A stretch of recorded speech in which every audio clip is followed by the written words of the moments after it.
If you know the enemy and know yourself, you need not fear the result of 100 battles. Alright, guess who's back? We are now 8 hours into day 17. As you can see, not a lot has changed. Africa Bell is just still Africa. Poland, that has now almost completely defeated Italy, or at least the mainland. Only the 3 islands here remain, but Italy has no more armies.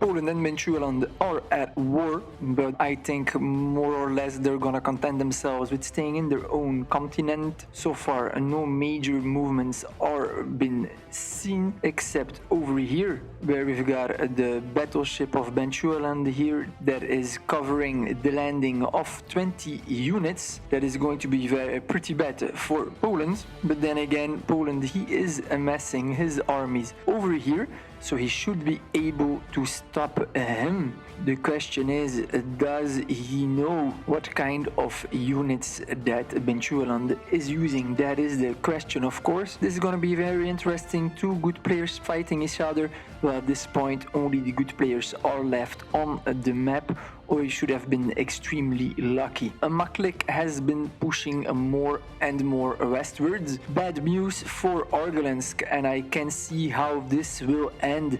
Bechuanaland and Maklik are going to work together. You wanna annihilate Argolensk, and then there's only gonna be 3 players left in this continent here. Well, if you can call it a continent, in Asia, Europe, and Africa. 3 players over here. And then we still have 3 players over here, but only 3 players can win. So my guess is that East Amazonas is going to end up in war with Illinois and Northwest USA. However, this is already the case for Illinois and East Amazonas. So far, Illinois hasn't risked it to disembark, but I guess it's only a matter of time before this is happening. What is weird though is that there is little to no Colombian Navy that is here in the Panama Channel. We have subs here, got a couple units here, but nothing enough to stop a major invasion if it's going to come. He is amassing here with Navy though, so a lot of Navy, so he feels pretty confident that over here there is nothing. But then again, there are a lot of units over here. If these can manage to cross into South America, this is going to be a very bad news. What East Amazonas should do is bring a large part of his army here on the mainland to hit his course. They're pretty empty, which could be easily revealed with spies. And then the only thing he should do is bring his navy that is here, bring it to the Panama Channel and guard it with his naval bombers. And then he should be fine. He could hit the core provinces here of Illinois, while Illinois has the bulk of his army right over here in Mexico. And if he needs to go all the way back with railroad guns that are slow, the damage will be done. His Achilles heels will be cut, and he'll be limping pretty much for the rest of the game. We are day 17, there's only 4 days left. I mean, it's the time to make some bold moves. Only the 5 highest ranked players can win the points.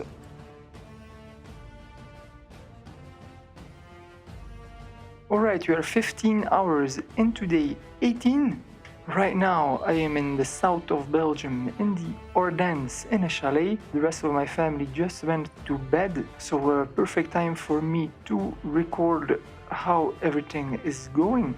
So Bechuanaland is now in war with Poland, which is not a big surprise. We saw this coming from far away. The 20 units here are doing damage. However, we've got Poland who is fighting back with 2 armored cars and is avoiding contact. He's also using his SP artillery to try to deal some damage to these armored cars and light tanks, while his army here has amassed, so he's gonna be able to defend this area pretty easily. And then we've got here units that are being attacked. We've got Poland here who is using tactical bombers and attack bombers, and also here tactical bombers, attack bombers against 2 battleships. Unfortunately, these battleships, they don't have any cruisers with them, so they don't have any anti-air protection. So Poland is going to get away with this, even though it's not naval bombers, because usually it is pretty tough to attack ships with attack bombers or tactical bombers. Naval bombers are much better at this, but in this case it's possible because he doesn't have any cruisers. Poland is in no position to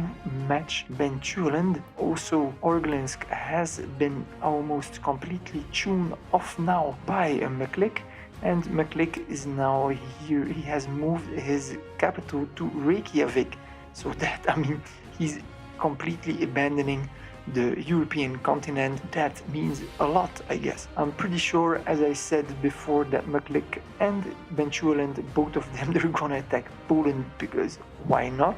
However, on the Benchuland and Meklik border, troops are amassing, so these two giants, they might end up in war pretty soon. Also here he's retreating, so Meklik might just go for Benchuland afterwards.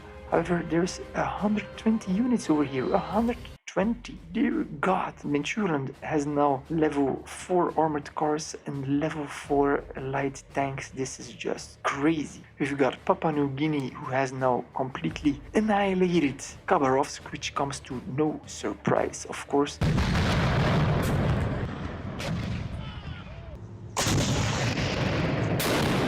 We've got Northwest Territories, who is now here on the American mainland. However, there's no units here.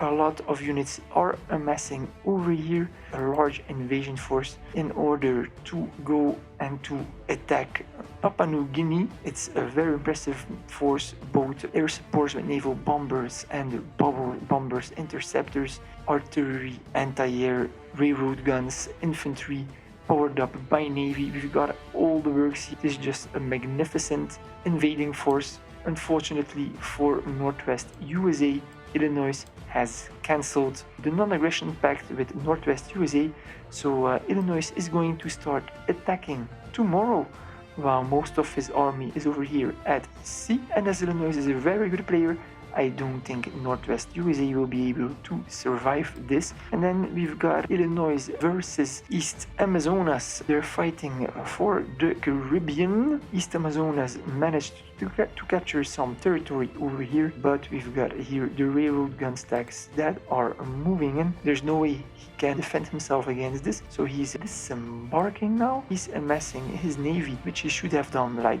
days before. He's scouting with his interceptors. I don't know where his naval bombers are at, but here there's naval bombers. He's sending them towards this airbase over here in patrol, because I think he's offline at this moment. He's gonna have to keep the Panama Channel over here safe, the Caribbean Sea, but also here the Pacific, because if Illinois can get troops on land here, this is going to be very bad news for East Amazonas. So yeah, a lot is happening. Orglinsk and Poland, well, they're pretty much done for. Northwest USA as well. So we are in the final run, but it's still not finished entirely. I mean, anything is possible in Call of War, so we'll see what happens next, right?